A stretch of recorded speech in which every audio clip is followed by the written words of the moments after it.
பீக்ரோ சொந்தங்களுக்கு வணக்கம். இன்னைக்கு ஒரு கான்ஃபரன்ஸ் மாதிரி நேர்ல பண்ண முடியல, அதனால எல்லாம் நம்ம ஆன்லைன்ல சந்திச்சிருக்கோம். மோடி அவர்களோட இமேஜ் வந்து சரியா தொடங்கிருச்சா? 12 வருஷம் தொடர் போராட்டங்கள், அது சிஜேபியில ஆரம்பிச்சு, அப்புறம் அதுக்கு முன்னாடி டெல்லியில நடந்த சிஏஏ போராட்டம், அதுக்கும் நடுவில் பார்த்தீங்கன்னா விவசாயிகள் போராட்டம் சொல்லிட்டு தொடர் போராட்டம். ஸோ சரிவை நோக்கி போறாரா, இல்ல இதுலேருந்து அவர் வந்து ஒவ்வொரு தடவையும் மீண்டுதான் வரார் அப்படிங்கிறத பத்தி நம்மளோட பேச அறிஞ்சிருக்கார் பி குரு சேர்ந்த திரு சேதுராமன் அவர்களும், நம்ம அரசியல் விமர்சகர் திரு ஏகே அவர்களும். நான் இருவருக்கும் வணக்கம். வணக்கம் வணக்கம் வணக்கம் கார்த்திக். வணக்கம் சேது. ஃபர்ஸ்ட் சேது அண்ணா சொல்லுங்கண்ணா, நம்ம மோடி அவர்கள், பாரத பிரதமர் மோடி அவர்களோட இமேஜ் சரியா தொடங்கிருச்சா, இல்ல இந்த ஒவ்வொரு போராட்டத்திலையும் அவர் லெசன் லேர்ன் பண்ணி இன்னும் ஸ்ட்ராங்கரா தான் வராரா? திரு நரேந்திர தாமோதர் தாஸ் மோடியை பத்தி எடுத்துக்கிட்டோம்னா 2014 வரும்போது அவர் அரசாங்கத்தின் மீது பல்வேறு எதிர்பார்ப்புகள் இருந்தன. அதை வந்து கிட்டத்தட்ட சரியா செஞ்சுட்டு தான் போயிட்டு இருக்காரு. ஆனா சில நேரங்கள்ல அவர் மேல நிறைய நல்ல ஒப்பீனியன் இருந்தாலும் சில நேரங்கள்ல அவங்க அரசாங்கம் செய்யக்கூடிய சில விஷயங்கள் இதை வேற மாதிரி அவங்க செஞ்சுக்கலாமோ அப்படிங்கிற எண்ண ஓட்டத்தை அவருடைய ஆதரவாளர்களுக்கு உருவாக்குது. குறிப்பா நீங்க சொன்ன மாதிரி அந்த சரியா தொடங்கிருச்சுங்கிறீங்க. சரியா தொடங்கி இருக்குன்னு தான் நான் நினைக்கிறேன். ஏன்னா அது 2024 பாராளுமன்ற தேர்தலே அதோட எதிரொலி தான். அவங்க வந்து 400க்கு மேல எடுப்பேன்னு சொல்லிட்டு இருந்தாங்க இல்லையா, 240 தான் அவங்களுடைய கட்சி எடுத்தது. அன்னைக்கு மட்டும் அந்த கூட்டணியோட எண்ணிக்கை கூடலன்னா அன்னைக்கு ஆட்சி அமைச்சிருக்க முடியாது திரு மோடியால. ஏன்னா பொதுவாவே மக்களோட எதிர்பார்ப்பு என்னன்னா, ஒரு அரசாங்கம் தொடர்ச்சியா ஆட்சியில இருக்கும் போது ஒரு நெகட்டிவ் இம்ப்ரெஷன் வரதான் செய்யும். ஆன்டி இன்கம்பன்சி சொல்றாங்க இல்லையா, அந்த எதிர்ப்பு மனநிலைங்கிறது ஒரு அடி மனநிலையில, அடி மனசுல எல்லாருக்கும் இருக்கதான் செய்யும். சரி, ஒருத்தருக்கு மாத்தி போடுவோமே அப்படிங்கிற எண்ண ஓட்டமும் இருக்கும். இதை தவிர பல்வேறு காரணிகள் இருக்கு. அந்தந்த மாநிலத்துல இருக்கக்கூடிய சூழ்நிலை, மக்களுடைய மனநிலை, பிரச்சனைகள், இதெல்லாம் அடிப்படையில ஒரு அரசாங்கம் தேர்ந்தெடுக்கப்படும் போது தன்னுடைய வாக்கை வந்து அவங்க மாத்தி போறதுக்கான வாய்ப்பு இருக்கு. குறிப்பா நீங்க சொன்ன இந்த போராட்டங்கள்ல எடுக்கும்போது, அது விவசாயிகள் போராட்டமாகட்டும், சிஏஏ ப்ரொடெஸ்ட் ஆகட்டும், இப்போதைய இந்த கரப்பாம்பூச்சிகளோட போராட்டமாகட்டும், இது எதுலயுமே பாத்தீங்கன்னா அவங்க செயல்பட்டிருக்காங்க. ஆனா உடனடி நடவடிக்கைங்கிறது வந்து நம்ம எதிர்பார்த்த அளவுக்கு இல்லை. எல்லாமே செயல்பட்டிருக்காங்க. கடைசி நேரத்துல அது தர்மேந்திர பிரதான வந்து அவங்களுக்கே தெரியும், ஒரு துறையை மட்டுமாவது மாத்தி இருந்தாங்கன்னா அந்த பிரச்சனைய ஓரளவுக்கு சால்வ் பண்ணிருக்கலாம். அவங்க கண்டிப்பா வேற விதத்துல போராடி இருப்பாங்க, அதுல ஒண்ணும் சந்தேகம் இல்லை. ஆனா அதே நேரத்துல அந்த பிரச்சனையை இப்படி வளர விட்டுருக்க வேண்டாங்கிறது வந்து என்னுடைய ஒப்பீனியன். இல்ல, நீங்க சரியா தொடங்கிருச்சு அப்படிங்கறதுனால ஒரு கேள்வி. இதே விவசாயிகள் போராட்டம் நம்ம பார்த்திருப்போம், பெருசா வருஷ கணக்குல வந்து நீடிக்கிட்டே இருந்துச்சு. அதுக்கு அடுத்ததே நம்ம யூபி எலெக்ஷன்ல பிஜேபி ஜெயிச்சது. அதுக்கு அடுத்த வந்த அதே மத்திய தேர்தலையுமே பிஜேபி ஜெயிச்சிருக்கு தானே, ஜெயிச்சிருக்கு. வேற அந்த ஒரு நினைவு சரியா இருந்தா ஒரு அக்தரோ யாரோ ஒருத்தர், அவர் மட்டும்தான் ஒரு ஏதோ ஒரு குற்றச்சாட்டு, பாலியல் குற்றச்சாட்டுனால ஒரு அமைச்சரவை ரிசைன் பண்ணப்பட்டார். அதை தாண்டி யாருமே இங்க வந்து ஒரு ஆக்ஷன் எடுக்கிற மாதிரி ஏதாவது ஒரு பேக் ஆன மாதிரி தெரியல. இதே தர்மேந்திர பிரதான் ரிசைன் பண்ணிருக்காரு அப்படின்னா, அண்டர் மோடியோட ஆட்சியில அதிகமா எஜுகேஷன் மினிஸ்டர், கிட்டத்தட்ட 1800 நாட்கள் மேலன்னு சொல்றாங்க, அதிகமா பயணித்தவர் இவர் தானே. அப்ப எப்படிங்க சரியா தொடங்கி? ஒவ்வொரு போராட்டத்திலையும், டெல்லி போராட்டம், விவசாயிகள் போராட்டம் நடந்தாலுமே அதுல ஸ்ட்ராங்கராகி அவங்க வந்து ஜெயிச்சுட்டு தானே வராங்க. இல்ல, நீங்க விவசாயிகள் போராட்டம், ஷாஹின் பாக் எல்லாம் பாத்தீங்கன்னா இந்த 2020-21 காலகட்டம் வரும்போது இந்த கொரோனா காலகட்டம் இருந்ததால இந்த ஷாஹின் பாக் போராட்டம் எல்லாம் வந்து வாபஸ் பெறப்பட்டது. அப்படி இல்லைன்னா அது வேறொரு தலைவலியை அந்த நேரத்துல அரசாங்கத்துக்கு கொண்டு வந்திருக்கும். இன்னொன்னு நீங்க சொல்றீங்க, அதுக்கப்புறம் உருவாகின அசம்பிளி எலெக்ஷன்ல அவங்க ஜெயிக்கலையான்றீங்க. அப்போதைய காலகட்டத்துல அந்தந்த மாநிலத்துக்கு ஏற்ற மாதிரியே வந்து ஒரு நிலைப்பாட்டை வந்து அவங்க எடுக்கிறாங்க, அதுக்கான ஹார்ட் ஒர்க் பண்றாங்க. பண்ணும்போது அந்த மாநிலத்துக்கு உண்டான நலன் சார்ந்த விஷயங்களை மக்கள் பார்க்கும்போது அந்த இடத்துல பிஜேபி இருந்தா நல்லா இருக்கும்னு நினைச்சு அந்த இடத்துல ஆதரிக்கிறாங்க. ஆனா அதே நேரத்துல இவங்க தென்னிந்திய மாநிலங்களை வந்து அந்த அளவுக்கு வந்து கன்சிடர் பண்றது இல்லை. குறிப்பா தமிழ்நாட்டை வந்து பாத்தீங்கன்னாலே உங்களுக்கு தெரியும், ஜெயிக்கணுங்கிற ஒரு எண்ணம் இருக்காங்கிறதே வர வர நமக்கு தெரியுது. அவங்களுக்கு எண்ணம் இருக்கா, இல்ல சாதாரணமா இன்னொருத்தரோட கூட்டணி இருந்துகிட்டு ஏதோ குறிப்பிட்ட தொகுதிகளில் வெற்றி பெற்றா மட்டும் போதுமா அப்படிங்கிற எண்ண ஓட்டத்துல இருக்காங்களாங்கிறதும் புரியல. இன்னொன்னு, நரேந்திர மோடி அவர்களுக்கும் வயசுங்கிறது ஒண்ணு இருக்கு.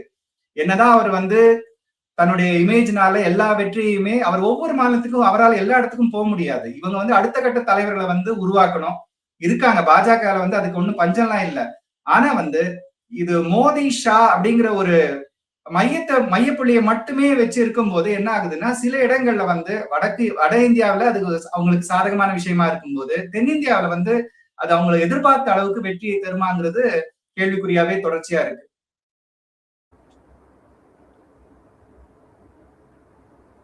ஏகே அண்ணா, நீங்க சொல்லுங்க, உங்களோட பாயிண்ட் ஆஃப் வியூ என்ன? மோடி அவர்களோட இமேஜ் சரியா இருந்துச்சா? சேதுன்னா பாயிண்ட் ஆஃப் இருக்காரு. ஓகே, சேது சொல்ற பாயிண்ட்ஸ் எல்லாமே வந்து இட்ஸ் இப்ப என்னமோ அந்த வடநாடு தென்னாடு அப்படிலாம் பேசும்பொழுதே வந்து அங்கேருந்து ஒரு வேற ஒரு டைரக்ஷன்ஸ் அண்ட் டைமென்ஷன் தெரியுது. பட் ஜஸ்ட் ஒரு ஜோக்ஸ் அபார்ட், இங்க வந்து ரெண்டு விதமான சேர்ந்துட்டாரோ மோடி சேவகர் ஆயிட்டாருன்னு நினைக்கிறேன்னா. இல்ல, அவர் என்ன வேணா ஆகட்டும், பட் நம்ம வந்து இங்க மோடியை பத்தி பேசுறோம், மத்த யாரை பத்தியும் பேச வரல. மோடி சரிவை நோக்கி போறாரா, மோடி அரசாங்கம் சரிவை நோக்கி போகிறதா அப்படிங்கிறது ரெண்டு வேற பரிமாணங்கள். இத முதல்ல கன்ஃபியூஸ் பண்ணி நம்ம பேசக்கூடாது. முதல்ல இப்படி வச்சுப்போம், மோடியை பத்தி பேசும்பொழுதே மோடியோட அரசாங்கம், அதை சார்ந்த பிஜேபி அப்படின்னு எடுத்துக்கலாம். ஸோ நான் வந்து என்னுடைய பார்வைகளையும் கருத்துக்களையும் நான் எப்படி வைக்க போறேன்னா, நீங்க நான் புரிஞ்சுக்கிட்டது, என்னுடைய புரிதல்ல மோடியோடைய அந்த ஒரு ஆளுமை தன்மையும் வசீகரமும் அந்த ஒரு என்ன சொல்றது, அந்த ஒரு அவருடைய அந்த லீடர் ஸ்டாச்சர்ல இருந்து அவர் வந்து குன்றிக்கிட்டு பலம் குன்றி வராரா அப்படிங்கிற அந்த ஒரு இதுல இருந்து நான் ஆரம்பிக்கிறேன். முதல்ல வந்து எல்லா விஷயத்திலையும் வந்து எடுத்தோம் கவுத்தோம் அப்படின்னு பண்ணக்கூடாது. நான் வந்து 2014க்கு முன்னாடி நீங்க கம்பேர் பண்ணி பாத்தீங்கன்னா நாடு எப்படி இருந்தது, இன்னைக்கு நாடு எப்படி இருக்குன்னு நான் வந்து எக்ஸ்பெக்டேஷன்ஸ் பாக்குறேன். 2014ல என்ன மாதிரி எக்ஸ்பெக்டேஷன்ஸ் இருந்தது, நாடு வளர்ச்சியை நோக்கி போகாம நம்ம வந்து இன்டர்னல் பாலிடிக்ஸை மட்டுமே வச்சு பேசிக்கிட்டு இருக்கோம் அப்படின்னு சொல்லிட்டு 2014ல அவர் வந்து எடுத்துன்னு வந்த ஒரே ஒரு சாராம்சம் டெவலப்மெண்ட் தான் நம்ம பண்ணணும், மற்ற பாலிடிக்ஸ்லாம் அசைட் பண்ணி வச்சுடுங்க, லெட்ஸ் ஒர்க் ஆன் டெவலப்மெண்ட் அப்படின்ற அந்த மந்திரத்தை எடுத்துன்னு வந்தார். 2014ல அந்த கான்டெக்ஸ்ட் ஆஃப் த எலெக்ஷனே சேஞ்ச் ஆச்சு. ஸோ அங்கேருந்து நாம வந்து பார்த்தோம்னா ஒரு ஆட்சி, ஒரு சென்ட்ரல் கவர்மெண்ட்ல ஆட்சி வந்து எப்படி நடக்கணும், அதோட நிர்வாக திறமை எப்படி இருக்கணும், என்ன மாதிரி நலத்திட்டங்களை வந்து மக்களுக்கு எடுத்துக்கொண்டு செல்ல வேண்டும், அதை வந்து இன்னும் இந்தியா வளர்ச்சி பாதையை நோக்கி வீக்ஷித் பாரத், லைக் அப்துல் கலாம் அப்ப சொன்னார் 2020 விஷன் அப்படின்னு சொல்லும்போது அதை நம்மளால அடைய முடியல.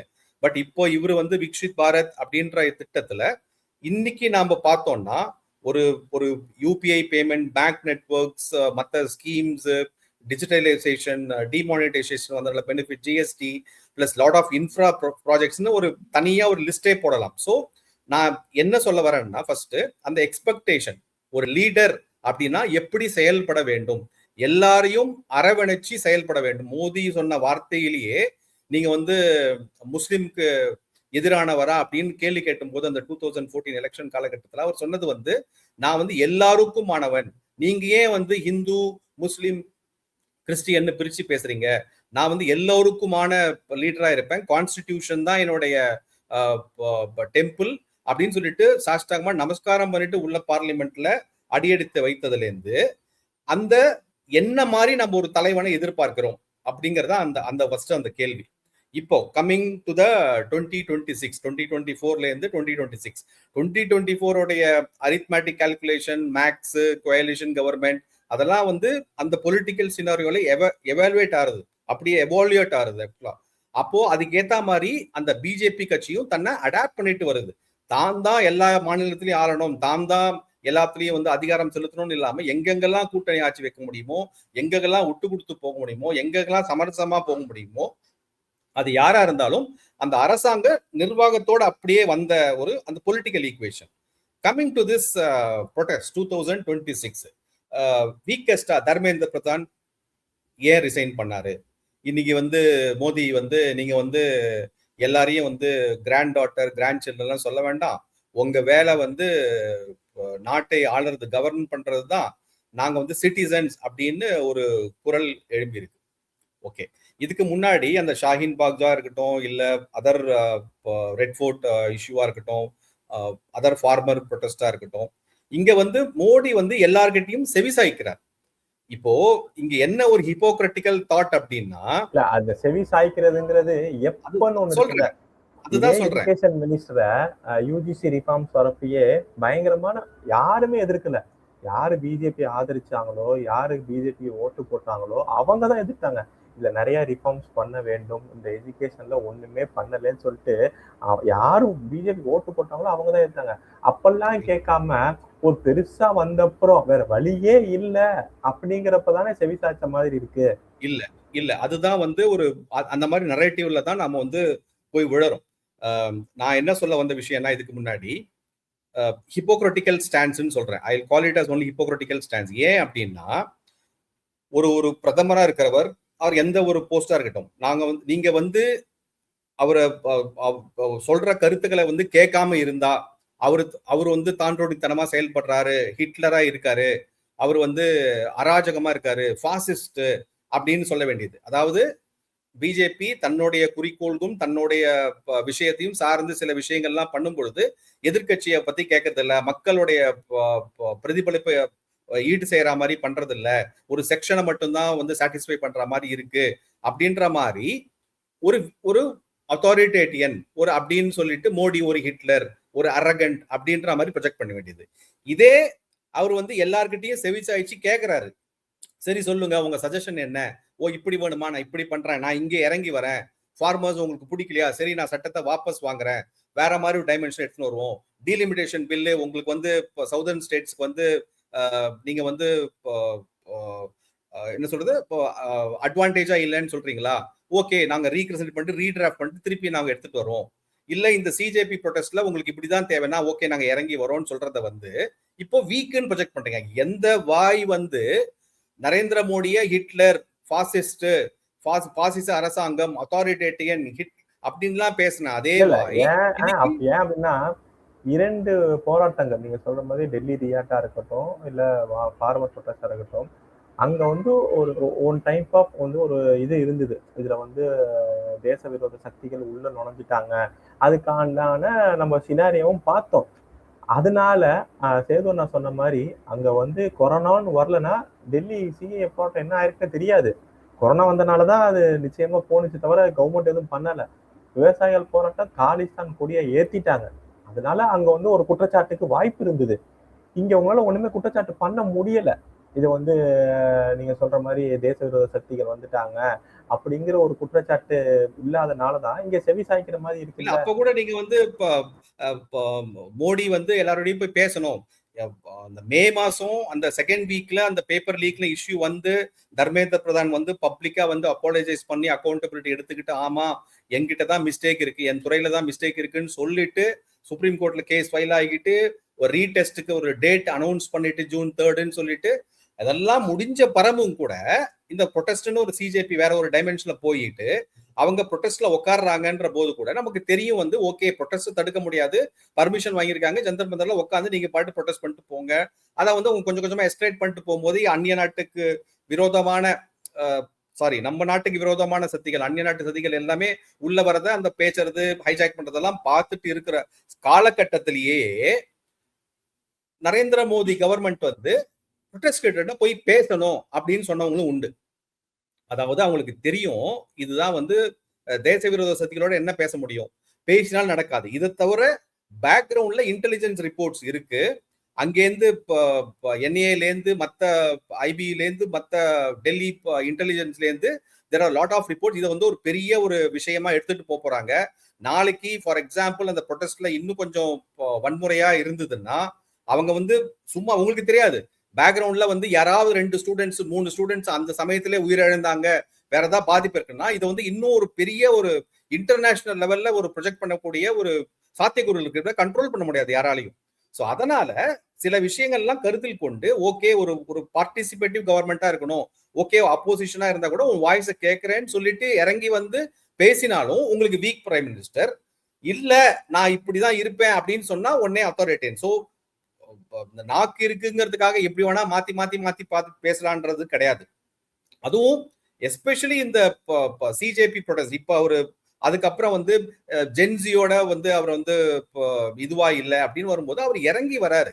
he is coming as a fatherly figure. நம்ம நாடு வந்து citizens and the head of the state வந்து ஒரு கான்ட்ராக்ட் போர்ட்ல யாரும் வேலை செய்யல. இங்க ஒரு பாரதிய கல்ச்சர்னு ஒண்ணு இருக்கு, நம்ம இந்திய நாட்டோடைய ஒரு ஒரு சமூக பார்வை இருக்கு, ஒரு கலாச்சாரம் இருக்கு. இங்க எல்லாருமே பிரதர்ஸ் அண்ட் சிஸ்டர்ஸ். நாங்க விவேகானந்தர் சிக்காகோல முழங்கின மாதிரி எல்லாருமே அந்த ஒரு உறவு மனப்பான்மையில பார்க்கக்கூடிய அந்த ஒரு விஷயம் தான் நம்மளுடைய பாரதிய கல்ச்சர். அதுல ஒரு பெரியவங்க எப்பயுமே வந்து இப்போ ஒரு வயசுக்கு சின்னவங்களா இருக்கிறவங்க இப்போ காலகட்டத்துல ஜென்சின்னு சொல்லக்கூடியவங்கள நம்மளுடைய மகனாவும் மகளாவும் பேரன் பேத்திகளாவும் பார்க்கக்கூடிய அந்த ஒரு ஸ்டாண்ட்ஸ், அந்த ஒரு பாவத்தை வந்து நீங்க வந்து கொச்சைப்படுத்தி நீங்க எல்லாம் அதெல்லாம் பண்ண வேண்டாம், உங்க வேலை கவர்ன் பண்ணது அப்படி கிடையாது. அது நம்ம கல்ச்சரே கிடையாது. அது வந்து it's again we are going back to the colonial mindset. அந்த வெஸ்டர்ன் கல்ச்சருக்கு நம்ம திருப்பி போறோம்.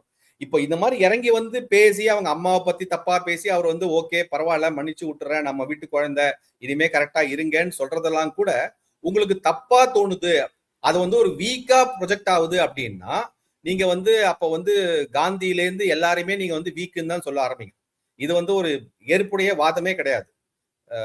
செகண்ட் வந்து சேது, யூ டாக்ட் அபவுட் என்ன யூ டாக்ட் அபவுட் சம்திங் இல்லையா, என்னது அந்த சிஜேபி ப்ரொடெஸ்ட் பத்தி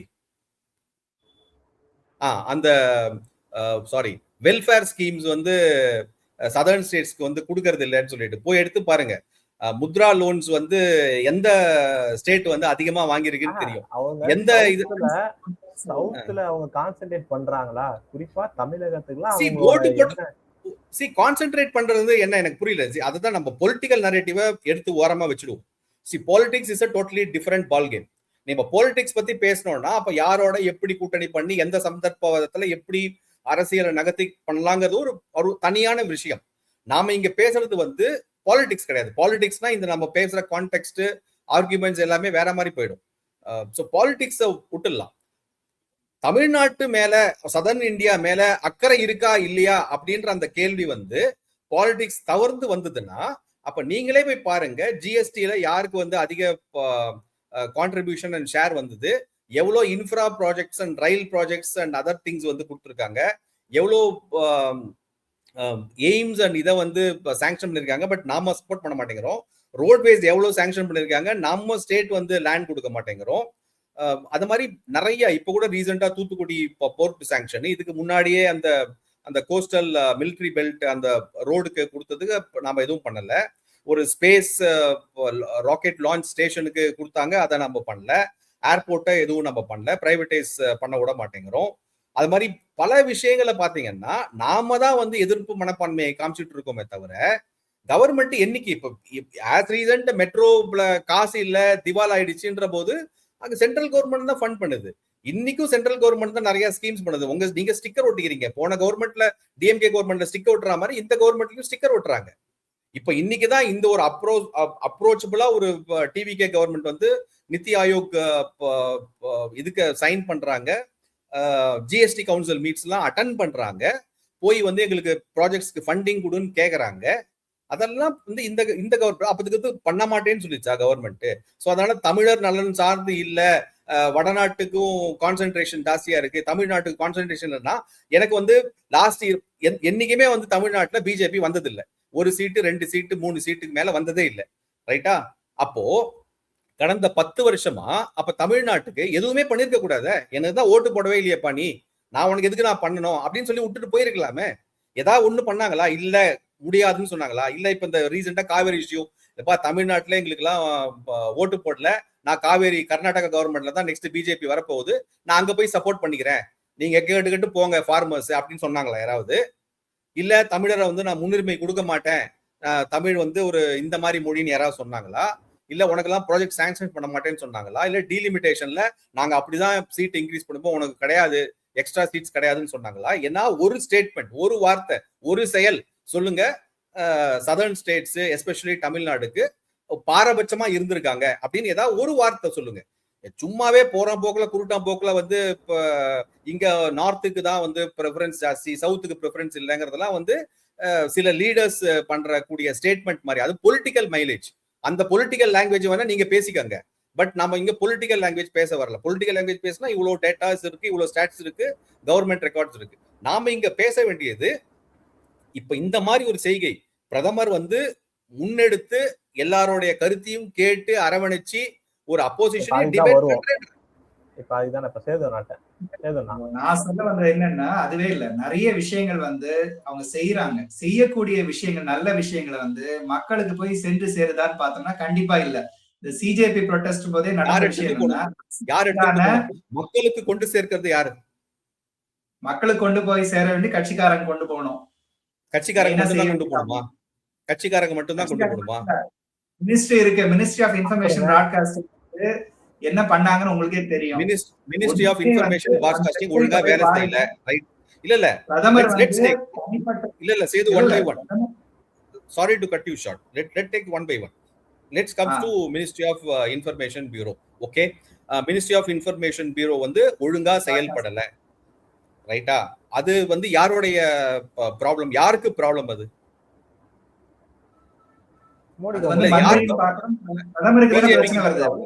பிஜேபிக்கு ப்ராப்ளம்.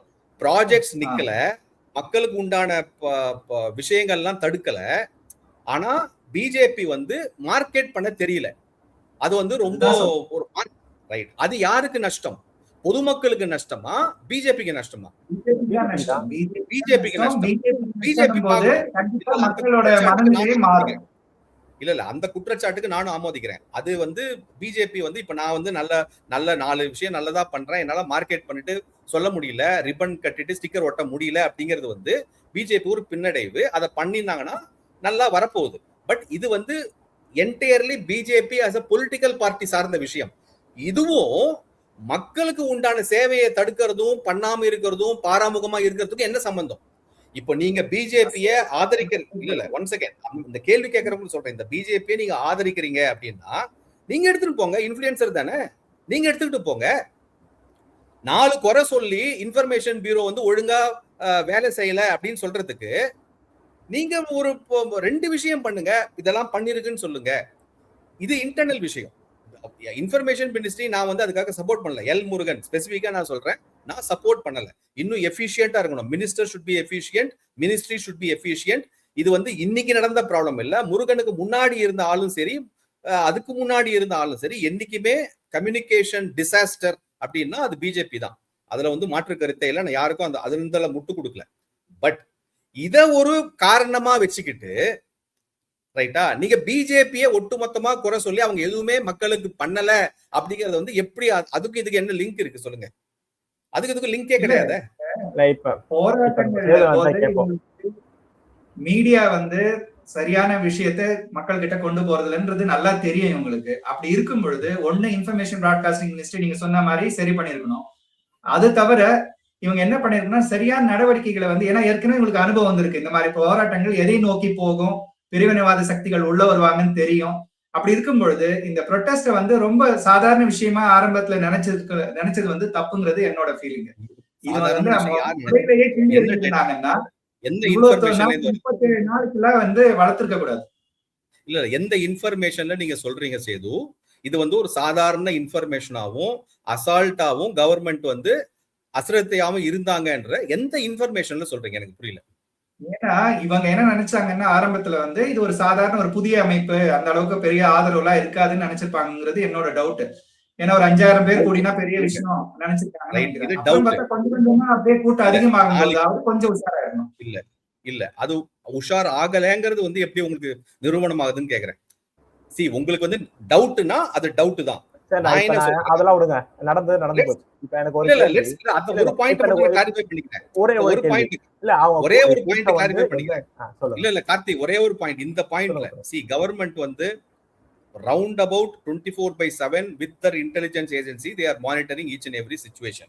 ஒரு விஷயத்தை சொல்றதுனாலயே அவங்க வந்து பண்ணலன்னு கிடையாது. In fact during the parliament debate Ajith global உள்ள பார்லிமெண்ட்குள்ள என்டர் ஆனதே வந்து நிறைய பேருக்கு வந்து ஆட்டம் காண வச்சது. அது ஒரு இதுல வச்சுப்போம். இது வந்து நம்ம ஏற்கனவே நிறைய வாட்டி இந்த டீப் ஸ்டேட் அதெல்லாம் பண்ணிருக்கோம். அதுக்கு உண்டான ஆக்ஷன்ஸும் FCRM தான் ஒரு இதுவா இருக்குன்ற அந்த ஒரு பொலிட்டிக்கல் கேம் வந்து நம்ம தனியா பாக்குறோம். இதை வந்து ஒரு பர்மிஷன் கேட்கறாங்க, ஜந்தர் மந்தர்ல ப்ரொடெஸ்ட் பண்ணிக்கோனா ப்ரொடெஸ்ட் பண்ணிக்கோ. அதே மாதிரி தான் ஃபார்மருக்கும் ப்ரொடெஸ்ட் பண்ண அலோவ் பண்ணாங்க. ஸோ டெமோக்ரஸியில ப்ரொடெஸ்ட் பண்ணதுக்கு ரைட். அதுல வந்து ஆர்டிகல் 19.1 வெரி கிளியரா சொல்லுது. ஆனா அதே சமயத்துல அந்த ப்ரொடெஸ்ட் வந்து ஒரு வயலன்ஸா நீங்க சன்செட் செலோன்னு ஒரு பார்லிமெண்ட் போகும்போது அப்பயே வந்து கவர்மெண்ட் வந்து கிளியரா சொல்லிட்டாங்க, ரோட பிளாக் பண்ணிட்டாங்க, போலீஸ் ஃபோர்ஸ் ஆர்மி ஃபோர்ஸை கூப்பிட்டுட்டாங்க, மெட்ரோ ஸ்டேஷனை பிளாக் பண்ணிட்டாங்க, இன்டெலிஜென்ஸ் இன்புட்டோட எல்லாமே அதெல்லாம் பண்ணிட்டாங்க. சிறம்பட எல்லாம் பண்ணிட்டாங்கனாலும் எதுக்குன்னா இப்ப சிஜேபிய யார் யாரெல்லாம் டெல்லி போலீஸ் சொல்லியிருக்காங்க 3000 பேர் சமூக விரோதிகள் வந்து இதுல ஊடுருவிக்காங்கன்னு. அவன் சிஜேபி சொல்றாங்க அவங்க மேல ஆக்ஷன் எடுத்தீங்கன்னா நான் திருப்பி போராட்டம் பண்ணுவேன்னு. உடனே லெட் பண்ணிட்டாங்களே. சரிங்க, நாங்க எந்த இது ஆக்ஷன் எடுக்கலங்க. ருச்சிகா சிங் எதுக்கு பாரத பிரதமர் மோடி அவருக்கு வந்து வீடியோ போடணும்? நான் மன்னிச்சு இது வந்து இது நான் இப்பயும் சொல்றேன். அது நான் வந்து இதுவா நான் சொல்லல. உடனே அவர் வந்து மன்னிப்பு கேட்டு பயந்துட்டாரு பாரத பிரதமர், அந்த கோணத்துல கொண்டு போகல. இருந்தாலும் சிஜேபி இப்ப வந்து சொல்றத உடனே இவங்க பின்வாங்கினாங்கல்ல. சரி, அவங்க மேல ஆக்ஷன் எடுக்கல. இப்ப அந்த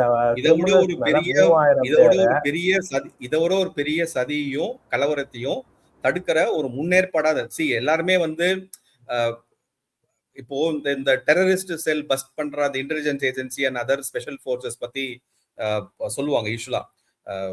ஆர் அந்த ஃபேமஸா அந்த ஃபேமிலி மேன் அந்த இதுல கூட ஒரு டைலாக் வரும், நீங்க வந்து ஒரு இன்சிடென்ட் நடந்த பிறகுதான் இதை தவிர்க்கலாமோ அப்படின்றது உங்களுக்கு வந்து தோணும். ஆனா உங்களுக்கு வெளியவே வராத, உங்களுக்கு தெரியவே தெரியாம எவ்வளோ டெரரிஸ்ட் பிளாட்டை அவங்க வந்து கண்டுபிடிச்சு முன்னாடியே ப்ரிவென்டிவா ஆக்ஷன் எடுத்திருப்பாங்க. அதெல்லாம் பப்ளிக் வியூக்கு வரவே வராது. Same thing goes for our military and other forces. So இது இப்படி இருக்க போலீஸும் அதே மாதிரி தான். குற்றம் நடந்து போதுதான் உங்களுக்கு தெரியும், பட் குற்றம் தடுக்கிறதுக்கு உண்டான நிறைய விஷயம் பண்ணியிருப்பாங்க, அது நியூஸ் வராது.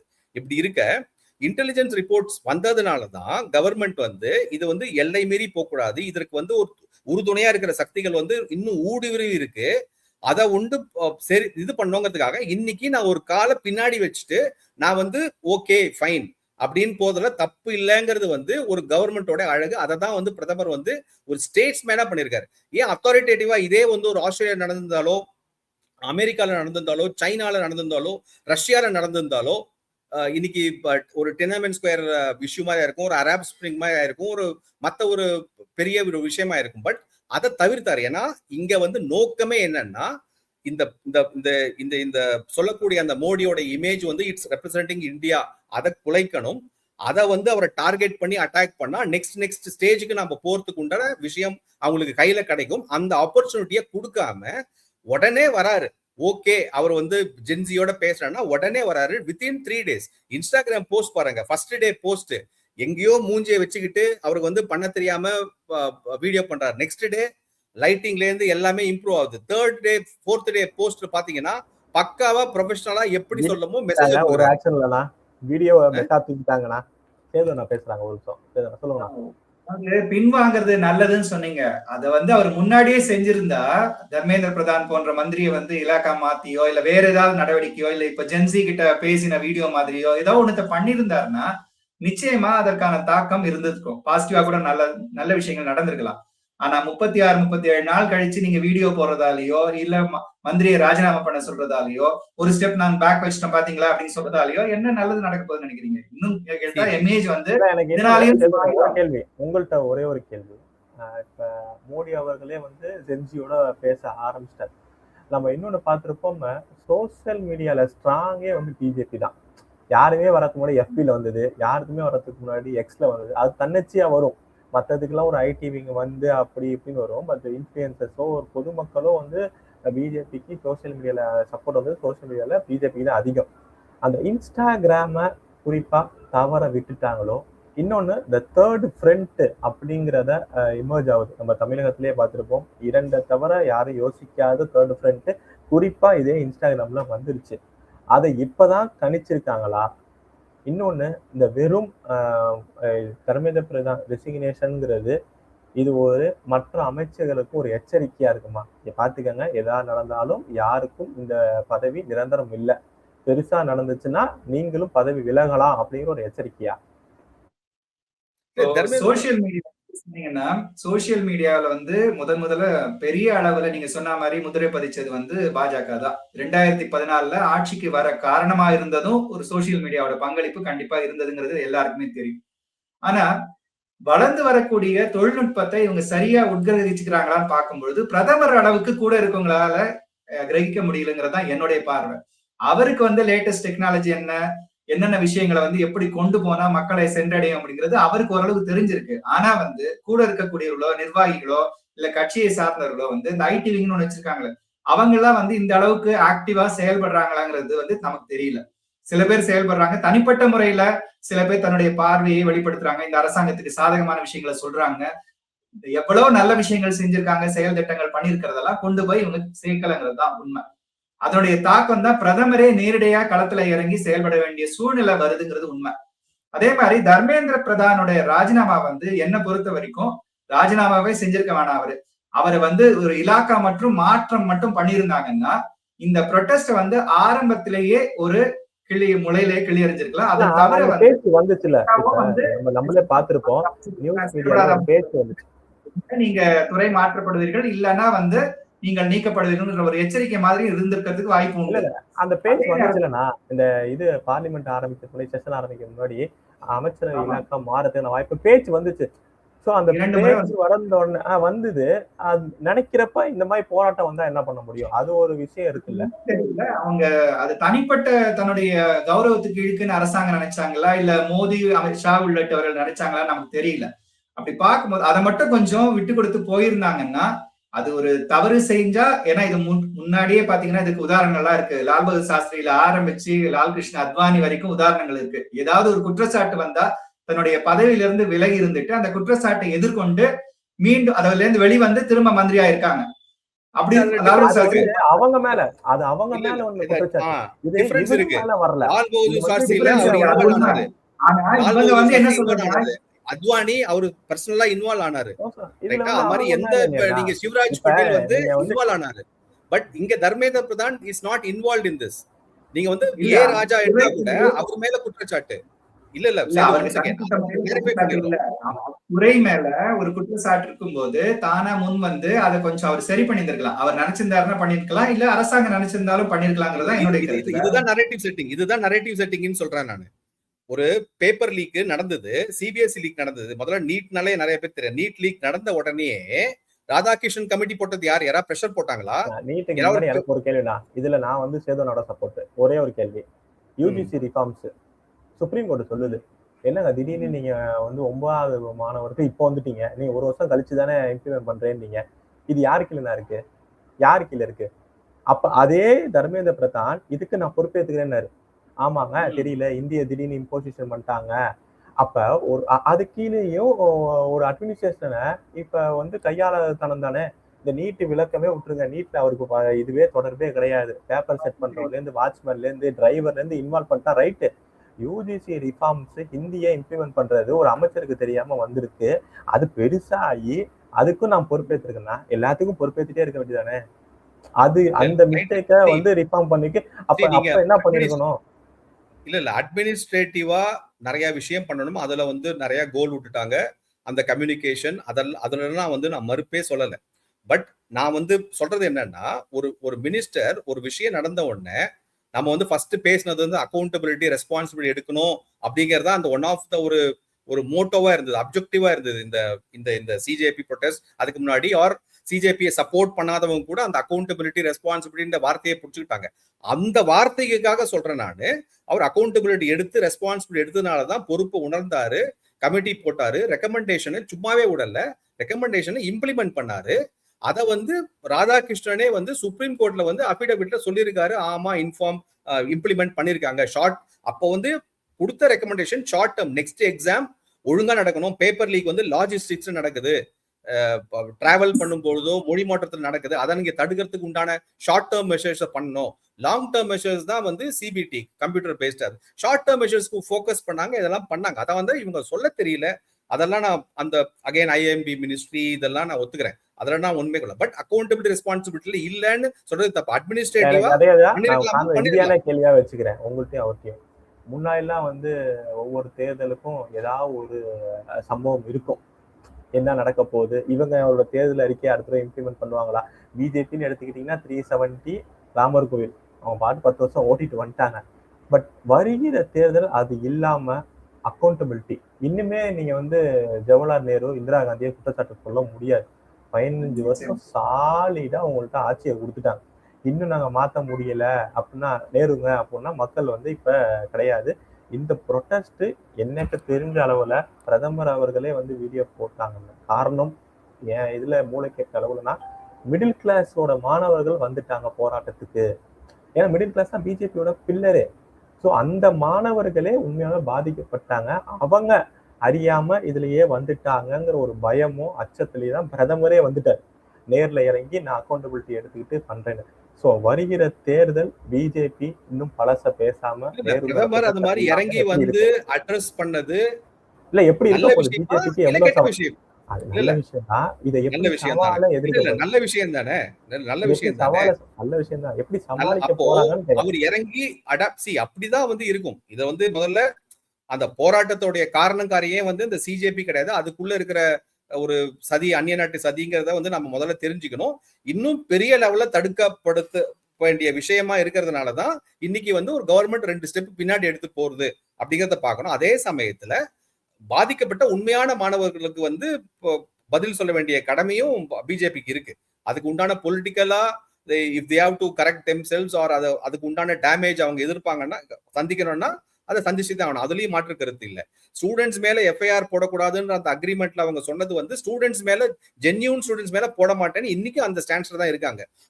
நிறைய எஃப்ஐஆர் வாபஸ் பண்ணிருக்காங்க. அதுக்கு உண்டான விஷயம் இருக்கு. பட் ஆனா கிரிமினல்ஸா உள்ள வந்தவங்கள விட மாட்டோம்னு சொல்றாங்க. இப்போ இது பாத்தீங்கன்னா இந்த சிஜேபியோட கல்ச்சர், அவங்களுடைய ஸ்டாண்ட்ஸே மாறுது. நீங்க வந்து கபில் சிபல்ல இருந்து மத்தவங்க எல்லாம் ஃபண்ட் பண்றேன்றாங்க.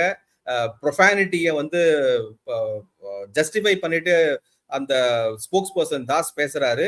சுப்ரீம் கோர்ட் கூட டயலாக் வச்சுப்பேன்னு சொல்றாரு. ஸோ உங்க அந்த அந்த இங்க போய் நகருதுன்னு பாருங்க. ஸோ அப்போ நெக்ஸ்ட் 2 months 3 monthsல ஒரு விஷயம் எடுக்கும்போது இன்னைக்கு பிரதமர் மோடி எடுத்த விஷயம் கரெக்ட்னு நம்ம சொல்ல தோணும். இது ஒரு இருக்க கார்த்திக், நீங்க சொன்னது வந்து இந்த இன்ஸ்டாகிராம்ல வந்து இந்த மாதிரி பேசினது அதெல்லாம் வந்து அவர் அடாப்ட் பண்ணிட்டு வராரு.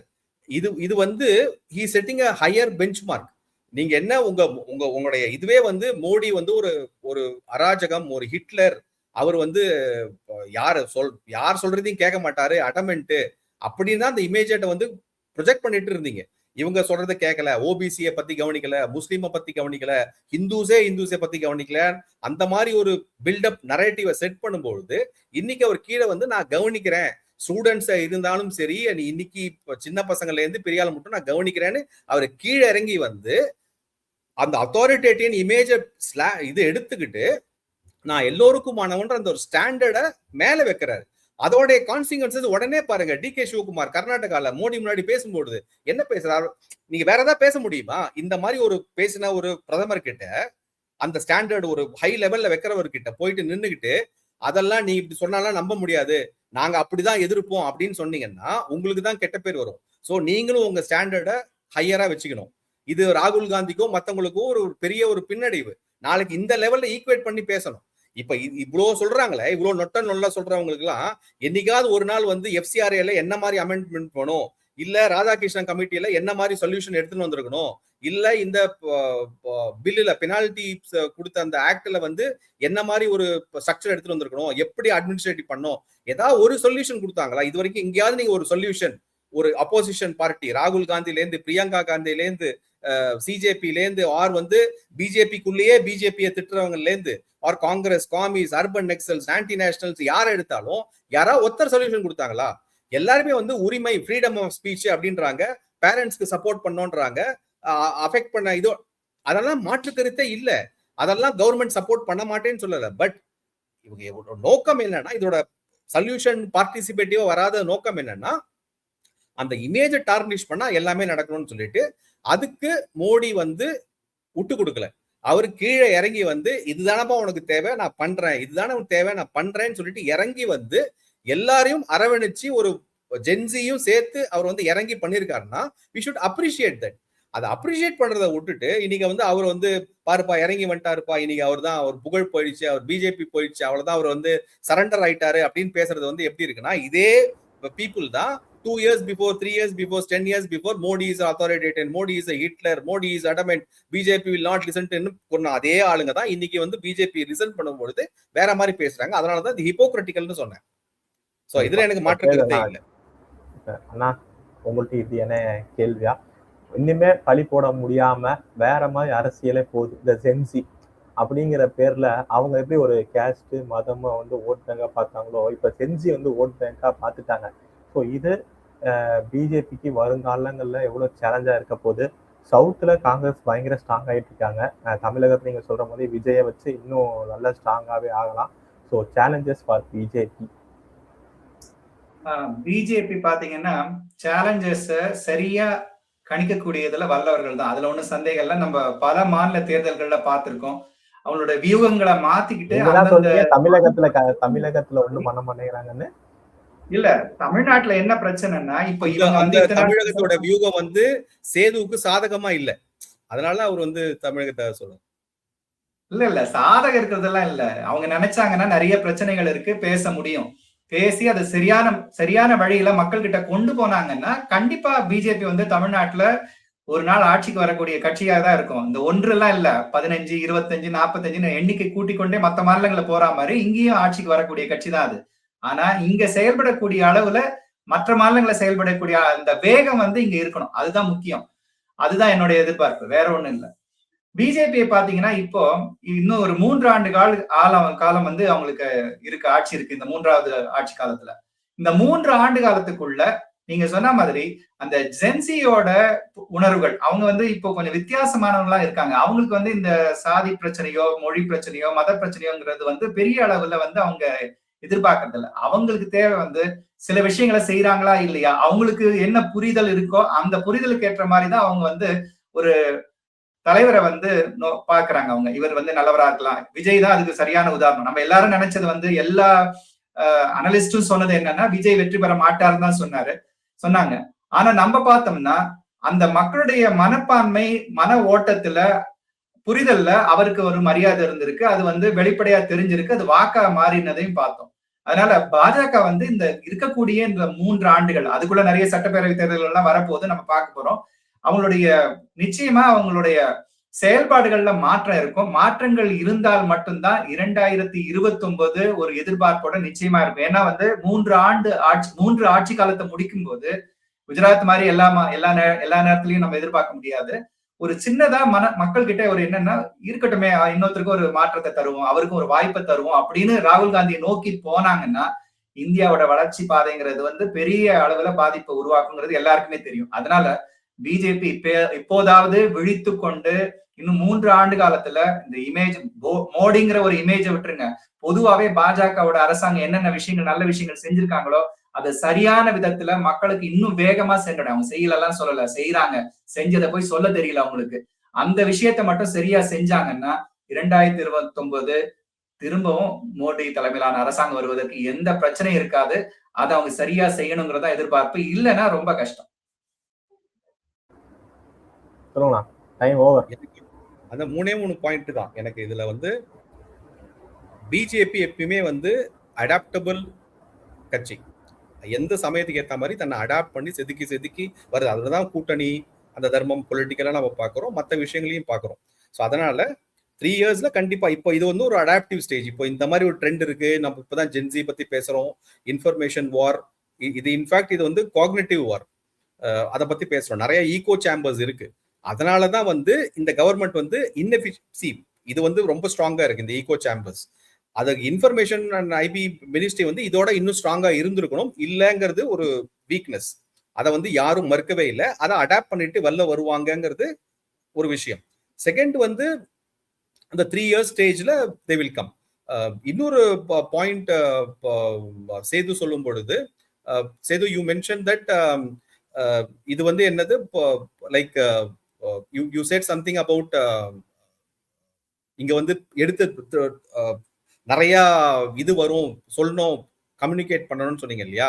நான் வந்து ரெக்வெஸ்ட் பண்றேன், யாரெல்லாம் வந்து தேச நலம் நேஷனலிஸ்ட் சொல்றாங்களோ பிஜேபி சப்போர்ட்டர்ஸோ they can also take up the role. அதனால அந்த நாம வந்து எல்லாமே வந்து ஸ்டார்டிங்ல சொன்னது பிஜேபிக்கு பண்ணிட்டு இருக்காங்களே தவிர பிஜேபி ஐடி தனித்தனி மனிதன் மட்டும்தான் பிஜேபி சப்போர்ட் பண்ணி கொண்டு வராங்க. நீங்க இப்பயும் போய் பிஜேபி ஐடி ஹேண்டில் பாருங்க, இல்ல தனியா உங்களை மாதிரி நான் உங்களையும் சேர்த்துக்கிறேன், சேது அண்ணாவை சேர்த்துக்கிறேன், ஏகே அண்ணாவை சேர்த்துக்கிறேன், யாரா இருந்தாலும் அவங்களா தேடி படிச்சு போய் பண்றதுக்கு பெரிய பில்லரு ஆளே சேர்க்காம கட்சி ஆள் இல்லாம வெளி மக்கள் ஆதரவு கொடுக்குற ஒரே கட்சி பிஜேபிக்கு தான் சோசியல் மீடியால இருக்கு. இதுக்கு மேல நம்ம அவங்கள பண்ணணுங்கிறது இல்ல. நான் வந்து அப்படி சொல்லல. நாம வந்து நமக்கு நாமே உள்ள வந்து இது சரியில்லைன்னு சொல்றது இல்ல, ஒரு இது சரியில்லைன்னு சொல்றது ஒரு விஷயம்.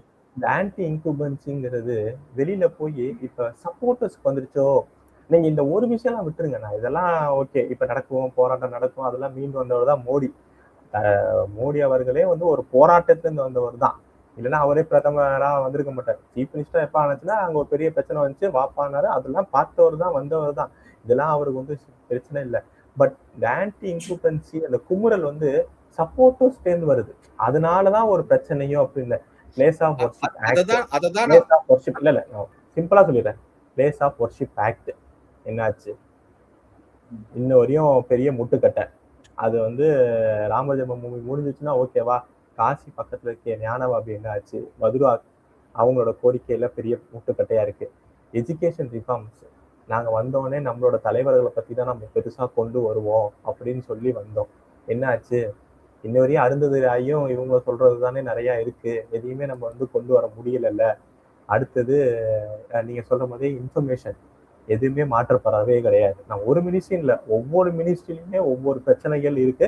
அந்த குமுறல்கள் இப்ப சப்போர்ட்டர்ஸ் கிட்ட இருந்து வரனால அது ஒரு பெருசா அவங்களுக்கு பாதிப்பு வருமோ அப்படிங்கிற ஒரு கேள்வி இருக்கு.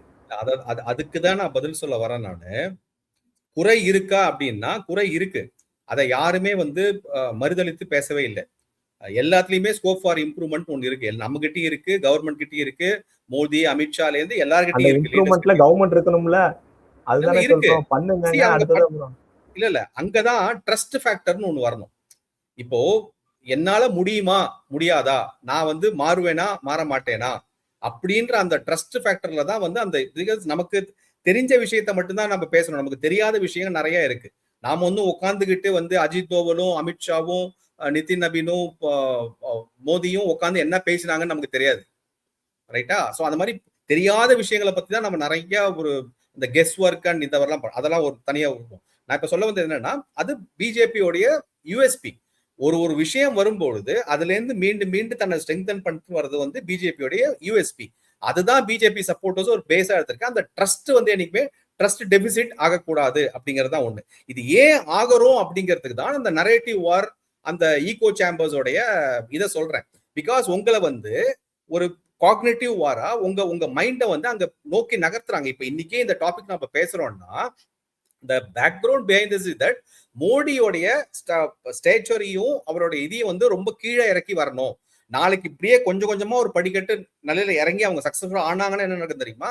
மோடி வந்து ஒரு வீக் லீடர், மோடி வந்து இன்டெலிஜென்ட் கிடையாது, மோடி வந்து ஒரு ஜோக்கர் அப்படின்னு சொல்லிட்டு படிப்படியா அந்த ஸ்டேச்சர் ஆஃப் த மோடி நீங்க பார்த்த அந்த பிம்பத்தை அப்படியே கீழே இறக்கி வரத்துக்கு உண்டான வேலைகளை தான் இந்த ஃபர்ஸ்ட் இதுல ஆரம்பிச்சிருக்காங்க. வேர் அவர் வந்து அடாப்டபிளா வந்து ஜென்சியோட அட்ரஸ் பண்ணும்பொழுது நீ வந்து உடனே வீக்குன்னு சொல்ற, நீ வந்து பம்மிட்டிங்கா பிஜேபி கவர்மெண்ட் சொல்றது, அதெல்லாம் நரேட்டிவ் வார். அதுல இருந்து நாம போய் அந்த ஈகோ சேம்பர்ஸ் போய் விடக்கூடாது. பிஜேபி சப்போர்ட்னு சொல்றேன், அது ஒரு புறம் இருக்க.